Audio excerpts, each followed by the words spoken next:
جس دن کا میں اور میرے سے زیادہ سلمان انتظار کر رہا تھا وہ دن آ گیا۔ سلمان کی بچپن سے خواہش تھی کہ ایک دن آئے گا جب ہمارے آرمی چیف کو ایکسٹینشن کی ضرورت نہیں پڑے گی۔ فجر کی نماز کے بعد وہ دعا کرتے تھے کہ یہ ہر 2 سال بعد جو ایک چک چک بکواس شروع ہوتی تھی کہ ایکسٹینشن ملے گی کہ نہیں ملے گی، اگلا چیف کون ہوگا، یہ ختم ہو جائے۔ الحمدللہ آج ہم اس روشن خیال، زندہ دل جمہوری پاکستان میں رہتے ہیں جہاں پہ ہمارے پارلیمنٹ نے فیصلہ کیا ہے کہ chief of army staff, chief of naval staff, chief of air force 3 سال نہیں 5 سال کی ملازمت کریں گے۔ ساتھ ہی ساتھ انہوں نے یہ کہا ہے کہ جو 64 سال کی ریٹائرمنٹ ایج ہے وہ ان پہ لاگو نہیں ہوگی اگر ان کو ایکسٹینشن دی جائے گی، اور جو ایکسٹینشن دی جائے گی وہ بھی 5 سال کی ہوگی۔ Welcome to 10 years plan. خواب تھا پی ٹی آئی کا کہ 1 پیج کر کے 10 سال حکومت میں رہیں گے، پورا کیا شہباز شریف نے۔ ووٹ مریم نواز کو سلمان نے دیا تھا۔ یہ باتیں یاد رکھنے والی ہوتی ہیں۔ کیوں؟ یہ وہ کرٹیکل مومنٹ ہوتے ہیں جب آپ کے سامنے جمہوریت کو مارا جاتا ہے۔ یہ وہی ٹائم ہے جو ضیاء نے بھٹو صاحب پہ کیا، یہ وہی ٹائم ہے جو مشرف نے نواز شریف پہ کیا۔ آج وہی ٹائم پاکستان کی پبلک پہ ہو رہا ہے۔ ایک چور دروازہ تھا جس کے تھرو سارے معاملات ہوتے تھے ایکسٹینشن کا۔ اس میں کئی کردار ہوتے تھے، پرائم منسٹر، پارلیمنٹیرینز، ججز، وہ سب مل کے ایک بندے کو ایکسٹینشن دیتے تھے۔ انہوں نے کہا اتنی محنت کیا کریں، تنقید بھی سنیں، سیم پیج کی علمی گالیاں بھی سنیں، چھڈو پرے، انہوں پورا ہی پاس کرتے ہو۔ اب آپ اور میں سوچیں گے کہ پاکستان کے اندر 2024 میں جہاں پہ اتنی مقبولیت پی ٹی آئی کو ملی، 4.5 کروڑ لوگوں نے بقول پی ٹی آئی کے انہیں ووٹ کیا، آفیشیل جو فارم 47 کا الیکشن ہے اس کے مطابق 1.5 کروڑ لوگوں نے ووٹ کیا، بڑی نمبر ہے۔ انہوں نے تو جی آگ بگولا ہو گئے ہوں گے، انہوں نے کم چکتا ہوئے گا، انہوں نے پاس ہی انہوں نے دینا۔ ابھی سلمان خان رائے صاحب نے تھوڑی دیر پہلے پریس کانفرنس کی جہاں پہ انہوں نے کہا ہے کہ نہیں اس میں کوئی اتنا ایشو پرابلم نہیں ہے، اصلی پرابلم ہے جو ٹیک اوور آف جوڈیشری ہوئی ہے۔ جب مطیع اللہ جان صاحب جو ایک بہت سینئر صحافی ہیں، انہوں نے بیرسٹر گوہر صاحب سے پوچھا کہ جناب کیا خیال ہے آپ کا اس کے بارے میں، یہ جو بل پیش ہوا ہے ابھی ترمیم جو پاس ہونے کے لیے قانون آیا ہے، انہوں نے کہا نہیں ہمیں تو نہیں پتہ چلا اس کے اندر کیا ہے، لیکن دیکھ لیں گے، کر لیں گے، ہو جائے گا۔ کمال۔ پی ٹی آئی کا لیڈر عمران خان جیل سے بیٹھے اور جیل سے باہر جب تھے، ایسے آگ بگولا بیانات دیتے تھے آرمی چیف کے خلاف، مختلف ناموں سے ان کو نوازتے تھے۔ آج انہی کی سیاسی جماعت کے لیڈران جو اقتدار میں ہیں کے پی کے میں اور جو پارلیمنٹ آف پاکستان میں نیشنل اسمبلی میں بیٹھے ہوئے ہیں، وہ کہتے ہیں نہیں ایڈی کوئی گل نہیں، مرے میں اور آپ، دھکے کھائیں میں اور آپ، اور اشرافیہ کے لیے ہو ایڈی کوئی گل نہیں۔ یہ ریالٹی ہے۔ اس ٹائم فریم کے اندر 16 یا 17 منٹ کے اندر نیشنل اسمبلی نے بل پاس کیا اور پھر سینٹ نے اپروو کر دیا۔ کوئی دنیا کا پارلیمنٹ اتنا محنتی نہیں ہے۔ پھر آپ لوگ ایویں کہتے ہیں کہ ہمارے سیاستدان محنت نہیں کرتے، ان کی محنت دیکھیں۔ ایک بل جس کو پڑھنے میں شاید آپ کو آدھا پونا گھنٹہ لگے، اس کی ساری لیگل ٹرم سمجھنے میں، نہ تو صرف اس کو پڑھ کے اس پہ ڈبیٹ کیے بغیر 16 منٹ میں پاس کر دیا۔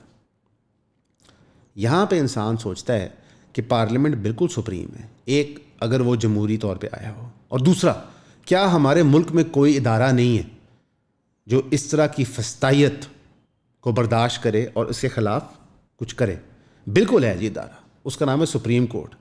ان کی اتنی بڑی ٹائٹ کرنے کے لیے بھی پارلیمنٹ نے جو پروسیجر ایکٹ آرڈیننس کے تحت کیا تھا اس کو بل بنا کے پیش کر دیا۔ تو انہوں نے کہا کہ جناب تہاڈا مقوسی ساری عمر ٹھپتا ہے، ہن تسی نہیں گل کرنی۔ اور سونے پہ سہاگا جب 2 جسٹسز نے، منصور علی شاہ صاحب اور ایک اور نے پٹیشن کیا کہ 26ویں امینڈمنٹ جو ہے، جو آئینی ترمیم آئی تھی، اس کو فل کورٹ کے سامنے پیش کیا جائے تاکہ وہ اس کے معاملات پہ ایڈجوڈیکیٹ کریں کہ وہ کانٹرڈکٹری ٹو کانسٹیٹیوشن تو نہیں ہے، تو یحییٰ فریدی صاحب نے گریز فرمایا اس کو روسٹرم پہ لگانے سے تاکہ وہ سنا جا سکے۔ اور ابھی تھوڑی دیر پہلے الحمدللہ یہ بھی اناؤنس کر دیا گیا ہے کہ ہمارے پاکستان کے پہلے آئینی عدالت کے جو بینچ ہیں اس میں کون ہوں گے، اس کے لیڈر کون ہوں گے، میں آپ کو پڑھ کے سناتا ہوں۔ Justice Amin Uddin Khan Sahib will be the head of the constitutional court of Pakistan.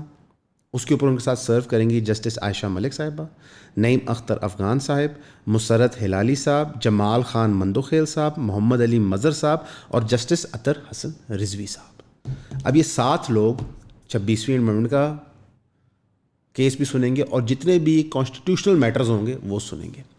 یہ نام میں نے آپ کو بتا دی ہیں, ان کے ٹریک ریکارڈ آپ کے سامنے, چھپی چیز کوئی نہیں ہے.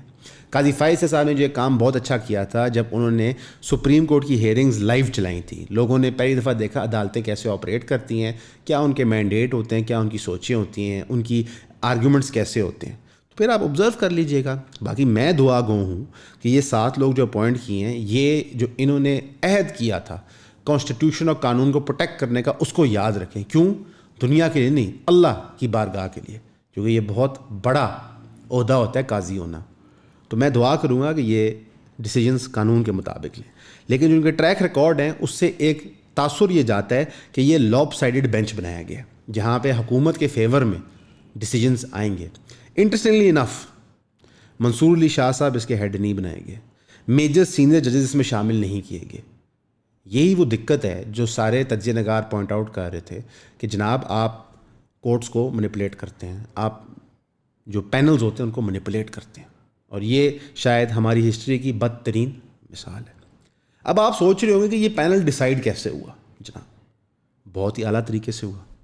ایک کمیشن بنایا گیا, اس نے فیصلہ کیا. کمیشن میں کون کون تھا؟ جسٹس منصور علی شاہ, منیب اختر صاحب, جسٹس امین الدین صاحب, اٹارنی جنرل آف پاکستان منصور عثمان اوان صاحب, فیڈرل لاء منسٹر اعظم نذیر تاڑا صاحب. یہ وہی اعظم نذیر تاڑا صاحب ہے جن کو ترمیم مل نہیں رہی تھی جب لوگ ان سے مانگ رہے تھے. پاکستان بار کونسل کے ریپرزینٹیو اختر حسین صاحب, پیپلز پارٹی کے سینیٹر فاروق ایچ نائک صاحب, پی ایم ایل اینز کے شیخ آفتاب احمد صاحب, پی ٹی آئی کے عمر ایوب اور شبلی فراز صاحب, ایز ویل ایز فیمیل ممبر روشن خورشید. اب ان سب نے پارٹیسپیٹ کیا, اور یہ جیو ساری رپورٹ دے رہا ہے. بائی دا وے جیو نے بتایا کہ جو فیصلہ کیا گیا بینچ میں کون شامل ہوگا, وہ ڈیسیجن ہوا تھا ووٹنگ کے مطابق 7-5. 7 لوگوں نے فیصلہ کیا اس بینچ کے لیے, 5 لوگوں نے اس بینچ کے اختلاف میں فیصلہ کیا. جن لوگوں نے ذرائع کے مطابق جو جیو نے بتایا اس بینچ کے ڈیسیجن کے خلاف ووٹ کیا, وہ تھے کون؟ منیب اختر صاحب, منصور علی شاہ صاحب, یایا افریدی صاحب, عمر ایوب صاحب اور شبلی فراز صاحب. یعنی کہ جتنے لوگ ججز تھے انہوں نے کہا کہ یہ بینچ آپ نے ٹھیک نہیں بنایا. پی ٹی آئی جو لوگ کہنے ہی کہنا تھا, لیکن تینوں ججز انکلوڈنگ چیف نے کہا کہ یہ آپ نے ٹھیک نہیں بنایا. بہرحال پاکستان میں یہ چیز بن گئی, ہر چیز ہو گیا, ہن بھگتو. یہ ایٹیٹیوڈ ہے ہر چیز کا.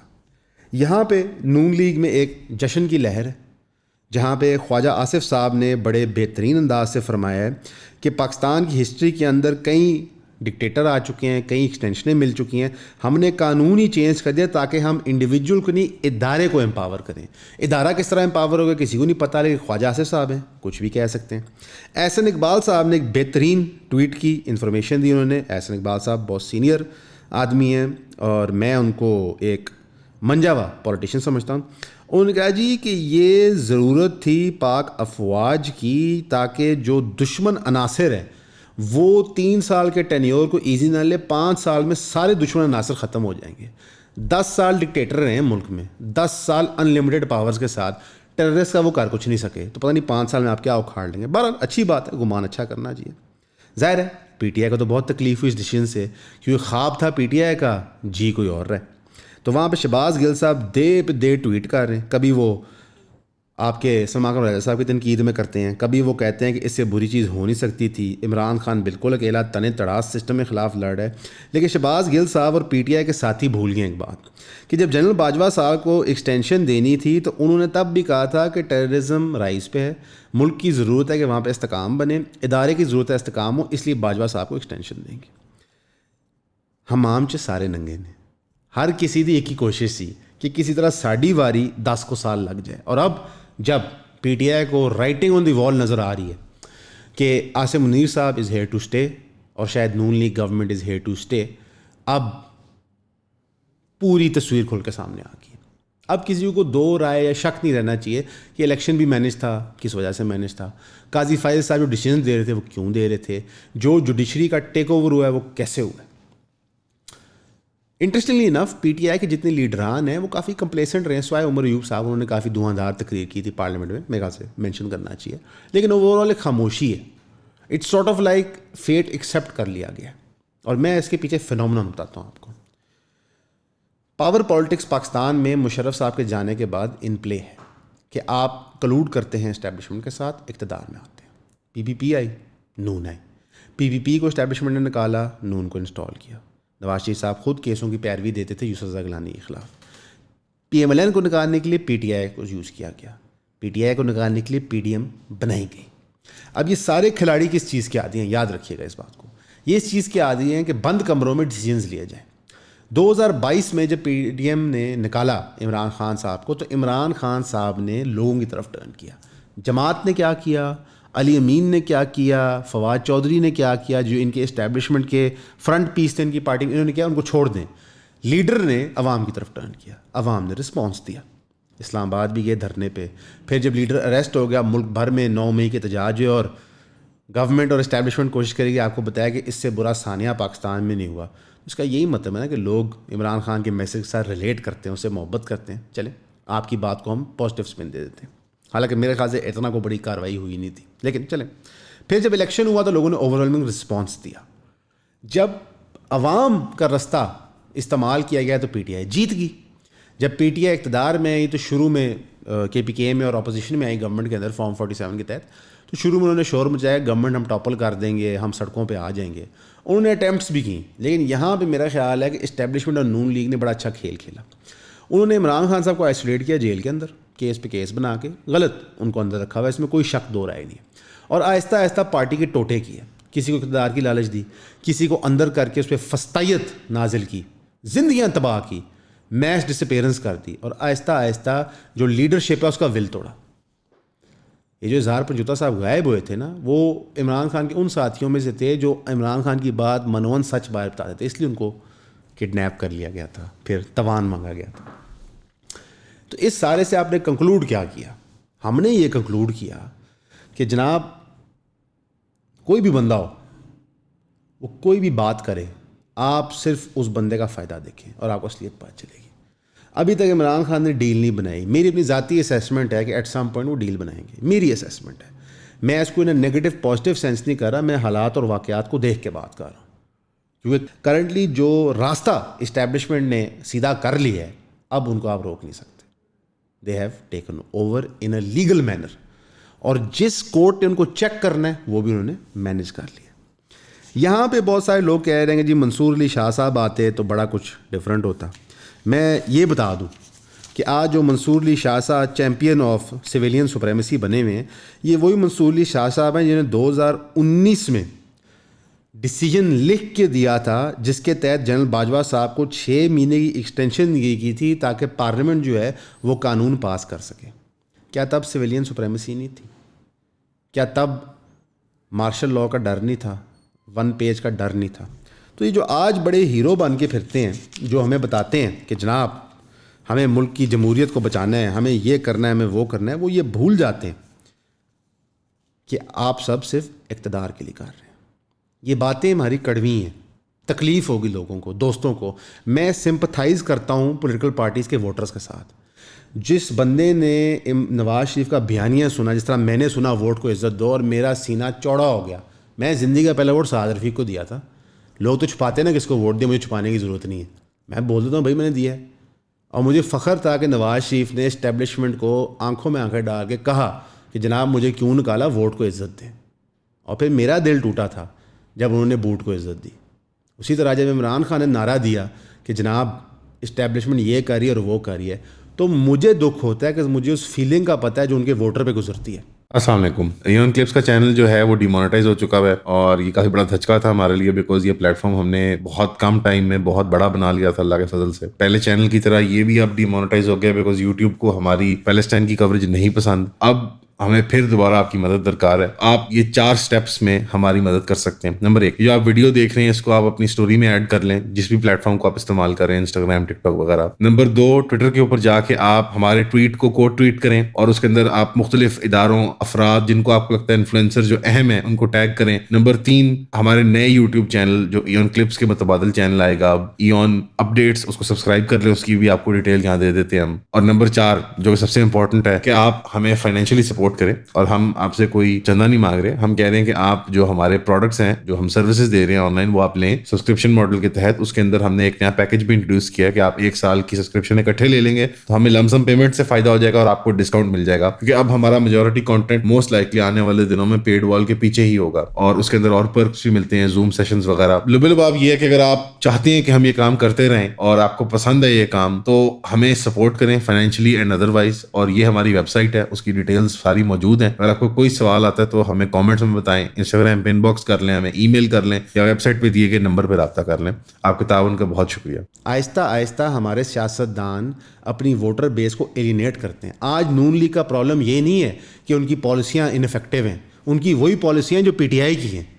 کرپشن از این ایشو, یہ پرابلم ہوتی ہے, پر افیکٹو گورننس کے ساتھ پھر بھی ہو سکتی ہے. پرابلم یہ ہوتی ہے کہ لوگ اپنی ووٹر بیس کی نہیں سنتے, جس نے آپ کو اقتدار دیا ہے ان کی پرواہ نہیں کرتے. نون لیگ نے اپنا ووٹر بیس ابینڈن کر دیا. بے نظیر بھٹو کے قتل ہونے کے بعد ان کے میاں نے ان کا ووٹر بیس ابینڈن کر دیا. بلاول صاحب جس چیز سے اپنی لیگیسی بنا رہے ہیں نا, وہ ایگزسٹ نہیں کرتی, کیونکہ ان کے باپ نے اس لیگیسی کو خود قتل کیا. قتل ان دا فگریٹو سینس, کہ جو بے نظیر کی ایک پیپلز کی ڈیموکریسی تھی اس کو کل کر کے پاور پالیٹکس کی ڈیموکریسی کی. آج سندھ میں وہ ہو رہا ہے. اور ایمل ولی خان صاحب, میں اسپیشلی ان کا نام لینا چاہوں گا کیونکہ یہ ہمیں ہسٹری کے لیکچر بھی دیتے ہیں جو ویسے درست ہوتے ہیں, میں ہسٹری کے لیکچر سے اتفاق کرتا ہوں, لیکن یہ بڑی کھیل ہے کہ آدھا سچ اور پھر نیریٹو تند ہو. یہ جو اکثر لوگ کہتے ہیں نا جی تساں باریک کاروائی پا رہے ہو, جناب ساری پارٹیوں نے آپ کے ساتھ باریک کاروائی ڈالی ہے. یہ جو ایمل ولی خان صاحب بڑی بڑی تقریریں کرتے ہیں, سویلین سپریمیسی کی بات کرتے ہیں, پشتون موومنٹ کی بات کرتے ہیں, پشتون رائٹس کی بات کرتے ہیں, یہ شامل ہیں اس بل کے اندر جس نے 5 سال نوکری کا ٹائم کر دیا عاصم منیر صاحب کا. خواجہ آصف صاحب نے خود کہا ہے کہ پیپلز پارٹی ہمارے ساتھ ہینڈ اینڈ گلو ہے, اور ایمل ولی خان ANP سے مشورہ کر کے ہم نے یہ کیا ہے. تو جب مطیع اللہ جان صاحب کو وہ انٹرویو میں کہہ رہے تھے, جو مطیع اللہ صاحب نے لیا تھا ان کا کھڑے کھڑے, تو کہتے ہیں نہیں ہم بل کو کبھی سپورٹ نہیں کریں گے, وہ جھوٹ ہے, یہ سب سپورٹ کریں گے. ایمل ولی صاحب یہ بتا دے کہ اس کو سینٹ کی سیٹ کیسے ملی ہے, بتا دے. اقتدار کے بھوکے. مسئلہ یہ ہوتا ہے کہ اگر آپا کو بڑا, یعنی کہ آپا کو دادا بڑا آدمی ہو, اس کا یہ مطلب کہ آپ بڑے آدمی ہوں گے. میں کبھی بھی زندگی میں بلیو نہیں کرتا کسی کی ذات, کسی کے بیک گراؤنڈ, کسی کے بڑے کی کوئی بات سن کے اس کی رسپیکٹ کروں. جو انسان عمل کرے, سچ بولے, اس کی رسپیکٹ کیا جائے. باچا خان بڑا آدمی تھا, ایمل ولی خان چھوٹا آدمی نکلا. یہ کوئی گارنٹی نہیں ہے کہ نواز شریف نے 90s میں اکنامک ٹرن اراؤنڈ کیا تھا تو مریم نواز بھی کر سکتی ہے. It's not possible. جن لوگوں کی اولاد ہیں, کیا دونوں اولادیں, تینوں اولادیں برابر ہوتی ہیں؟ اور اپنے والدین کو دیکھیں, کیا آپ ان کے برابر ہیں؟ Not at all. اکثر اوقات کاروباری خاندانوں میں کہا جاتا ہے کہ ایک بندہ دولت کماتا ہے, 4 نسلیں کھاتی ہیں, وہ اس پہ کما کے نہیں ڈال پاتی. بہت ریئر ہوتا ہے. تو یہ پاکستان ہی ہے جہاں پہ بڑوں کی لیگیسی پہ سب چل رہے ہیں. بلاول نے آج تک کیا کیا ہے؟ ککھ نہیں. مریم نے کیا کیا ہے؟ ککھ نہیں. ان کی جی لیگیسی ہے والدین کی, اس لیے ان کو آپ ایکسیپٹ کر لیں. شرم آنی چاہیے ہمیں. قوم کو آپ لوگوں نے بیوقوف بنایا ہوا ہے. مولانا فضل الرحمان پی ٹی آئی کے پرانے دشمن / بیسٹ فرینڈ, فرینمیز, ان کا واحد موقف ہے جو ریزنیبل ہے. انہوں نے کہا ہے کہ PPP اور PMLN کو وہ چیزیں نہیں کرنی چاہیے جو جمہوریت کو نقصان پہنچائیں. میرا اپنی ذاتی رائے ہے کہ وہ یہ باتیں اس لیے کریں تاکہ ان کی جو سیٹنگ نیٹنگ ہے تھوڑی بہتر ہو جائے, لیکن کم از کم وہ بیان تو ٹھیک دے رہے ہیں. آج میں ایک جگہ انٹرویو کرنے گیا تھا, سلمان بھی ساتھ تھا. تو انٹرویو کرنے کے بعد سلمان کو دفتر چھوڑ کے میں اپنے بہت پرانے استاد سے ملا تھا جنہوں نے مجھے پارلیمنٹری ڈیبیٹ سکھائی تھی. جب میں اکثر پریشان ہوتا ہوں تو چند لوگ ہیں, ایک انجینئر محمد علی مرزا صاحب ہیں, ان سے فون کر کے دل کو ہلکا کر لیتا ہوں. دوسرے یہ میرے دوست ہیں, نام میں ان کا نہیں لوں گا کیونکہ وہ نہیں چاہتے ان کا نام بتایا جائے کہیں, تو ان کی پرائیویسی میں رسپیکٹ کرتا ہوں. تو انہوں نے کہا تھا کہ میں نے کہا تھا کہ جی سفوکیٹنگ ہے پاکستان کا ماحول, اس لیے لوگ بھاگ کے جا رہے ہیں. انہوں نے کہا یار تم بھاگ کے جاؤ گے؟ میں کہا جی نہیں. انہوں نے کیوں نہیں جاؤ گے؟ میں کہا جی میں نے طے کر لی ہے کہ یہ میرا ملک ہے, میں اس کا مالک ہوں اور میں نے اس کو بہتر کرنا ہے. آپ کی اور میری ذمہ داری ہے, کسی سیاستدان کی نہیں ہے, کسی جنرل کی نہیں, کسی جج کی نہیں ہے. ہم نے اپنے ملک کو بہتر کرنا ہے, ذرہ ذرہ کر کے بہتر کرنا ہے. خود صاف کرنی ہے چیزیں, خود پڑھنا ہے، لکھنا ہے، بڑے انسان بننے ہیں، کاروبار یہاں کریں، نوکریاں کرنی ہیں، یہ مشکلات فیس کرنی ہیں. ہم نے قوم بن کے دکھانا ہے. ہم نے وہ کام کرنا ہے جو نہ ہمارے باپ کر سکے نہ ہمارے دادے کر سکے. کیوں؟ کیونکہ اللہ نے ہمیں اس ٹائم پہ وہ ٹولز دیے ہیں جو ان کے پاس نہیں تھے. ہمارا ایک چینل ڈی مونیٹائز ہوا، دوسرا چینل ڈی مونیٹائز ہوا، روز کی بنیاد پہ دھمکیاں آتی ہیں. میں تعریف نہیں کر رہا یا کوئی اپنا بڑا پن نہیں بیان کر رہا، میں آپ کو سمجھا رہا ہوں کہ آبسٹیکلز فیس کرنے ہیں، گیو اپ نہیں کرنا. چاہے یہ چینل رہے یا نہ رہے، کوئی چیز رہے نہ یا رہے. کیوں؟ اللہ اجر دیتے ہیں ایفرٹ کا، رزلٹ تو اللہ کو پتہ ہے. اسٹیبلشمنٹ نے اور پی ایم ایل نے کیا پلاننگ کی، 8 فروری کو اللہ نے کیا رزلٹ دے دیا. جو ذلت اس کے بعد ہی آپ سب کے سامنے. عمران خان صاحب جو اقتدار میں ہیں، انہوں نے کیا پلاننگز کی ہوئی تھی 10 سال کی، اللہ کی مرضی رضا. لیکن ایفرٹ. اکثر ہمیں یہ بار بار مثال دی جاتی ہے سمجھانے کے لیے، دل کو تسلی دینے کے لیے، کہ اگر انسان ابھی نیت کرے، ابھی ٹائم ہو رہا ہے، تقریباً عصر گزر گیا، مغرب آنے لگی ہے، مغرب کی نماز مسجد میں جا کے پڑھنے کا، اور دفتر سے نکل کے مسجد طرف جا رہا ہے اور راستے میں فوت ہو جائے، اللہ اس کو اجر دے گا اس نماز کا. یہ فنومنون ہے. تو آپ نے نا امید نہیں ہونا، ڈپریس نہیں ہونا. آپ نے کام کرنا ہے، انفارمیشن ٹھیک کرنی ہے، پڑھنا ہے، لکھنا ہے، بڑے شخص بننا ہے. اور بڑا شخص ملک ریاض نہیں ہے، بڑا شخص نواز شریف نہیں ہے. بڑا شخص کی مثال حضرت محمد صلی اللہ علیہ وآلہ وسلم، خلفائے راشدین. انشاءاللہ مجھے امید ہے کہ پاکستان کی یوتھ میں وہ کیپیسٹی، کیپیبلٹی ہے. کسی بھی سپورٹ کے بغیر دنیا بھر میں آپ پاکستان کا جھنڈا لہراتے ہیں، پاکستان کو اعلیٰ مقام پہ پہنچاتے ہیں. بعد میں کریڈٹ لینے بہت لوگ پہنچ جاتے ہیں، جس طرح وہ ارشد بھائی کی باری، جیولن کی باری، ساری کریڈٹ لینے پہنچ گئے تھے. ہمارے میں کیپیسٹی ہے، ٹیلنٹ ہے. یہ ملک ایک معجزے کے تحت بنا ہے، آپ مانیں یا نہ مانیں. سیکولر جتنا مرضی کہیں، پلاننگ یہ وہ، 25 کروڑ لوگ یہاں رہتے ہیں، 97% مسلمان ہیں. انشاءاللہ اس ملک کا بھی عروج آئے گا. دعا کریں، محنت کریں. آپ کا سننے کا شکریہ.